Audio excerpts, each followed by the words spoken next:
Hey guys, Matt McKeever here. So you may have noticed I've been going a little bit harder on YouTube than usual lately, and the reason for that is it's August 1st, the day I'm shooting this. September 1st, so literally a month from today, will mark the 1-year anniversary of my channel, my YouTube channel. And so right now I'm sitting at about 422 subscribers.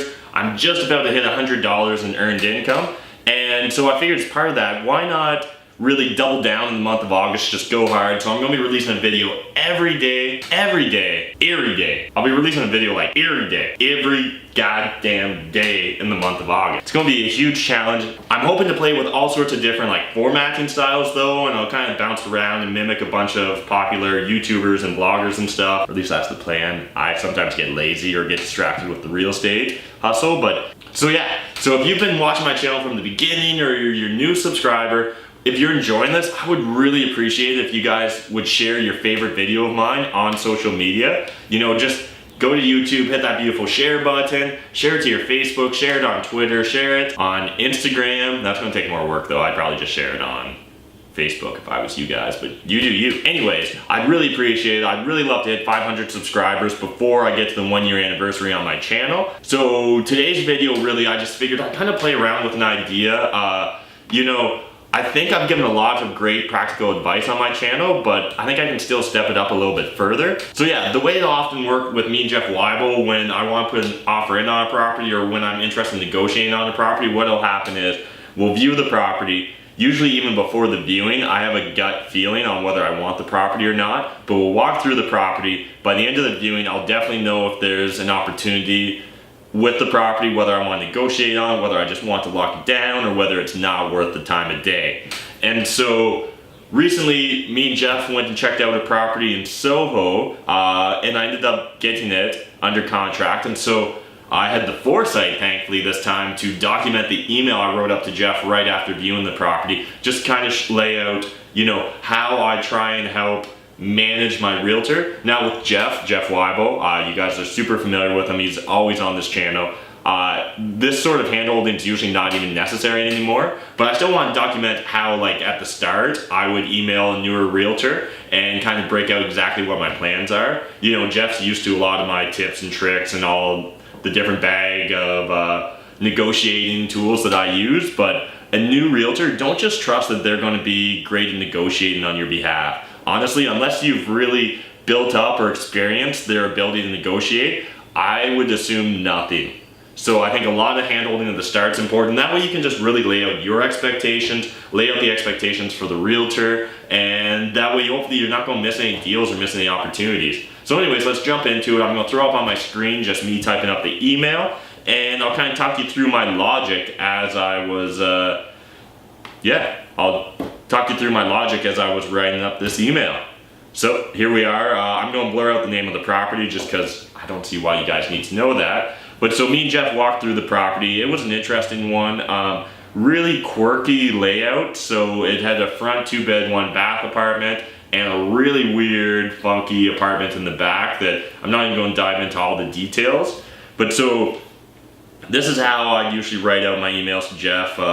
You know, make sure you put the property name in the subject line, and I would also even say offer in the subject line just so the realtor's really going to open that email as soon as possible. So on this property in particular, they're asking about $165, and at $165 it honestly wasn't a bad deal, but just because of some of the unique aspects of this property, I knew I had a good opportunity to negotiate on it, and it's been a long time since we can negotiate. So what I like to do is lay out for my realtor kind of where I hope to end up once we finish negotiating. And again, with a new realtor, honestly, I'd probably hesitate at even fully sharing everything with them. I would probably build an extra 5 or 10 in. So because it's Jeff, I'm being completely honest because I know I can trust him. But with a new realtor, I'd probably actually write, I'd like to start at 140 to 145 and then play up the fact that we recognize it's in blank.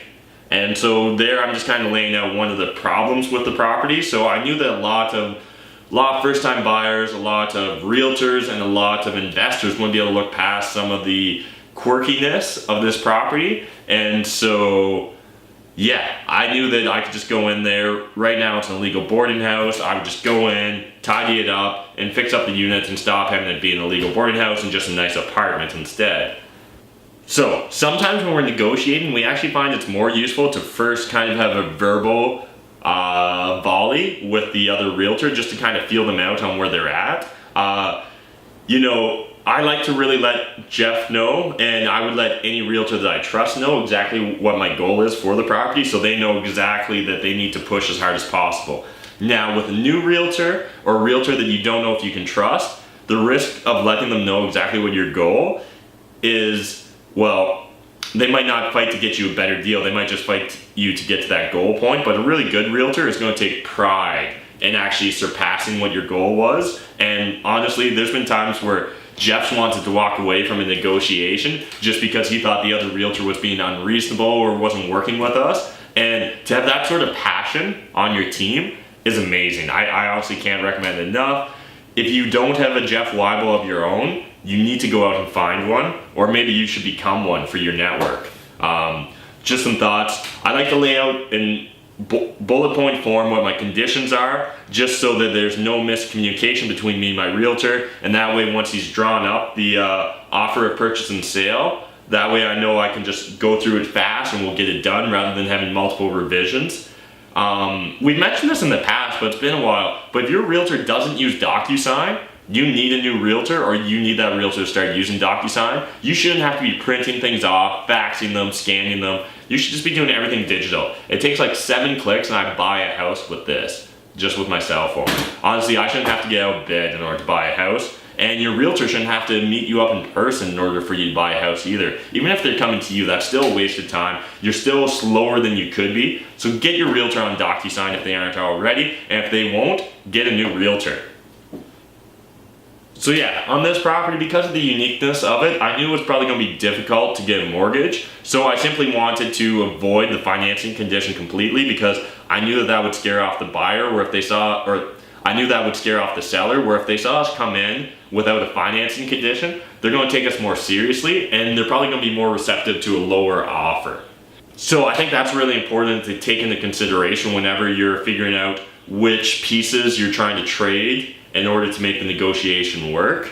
So then otherwise, one of the things I really like to do on properties when I know I'm going to have significant renovations is be able to get through the property after we've firmed up on the offer. And so a reminder, firming up on an offer simply means that it's no longer conditional, you're fully committed now to buying the house.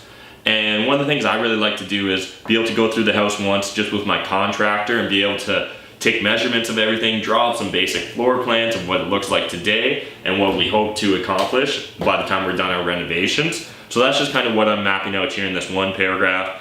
In addition to that, I wanted the opportunity to still get an appraiser through, because even though we were willing to buy this property cash, I would still prefer to buy it and finance it, simply so that instead of tying up all my cash in one project or all my partner's cash in one project, we could then go and maybe control a couple properties and have a couple properties on the go. So again, the whole reason that real estate is such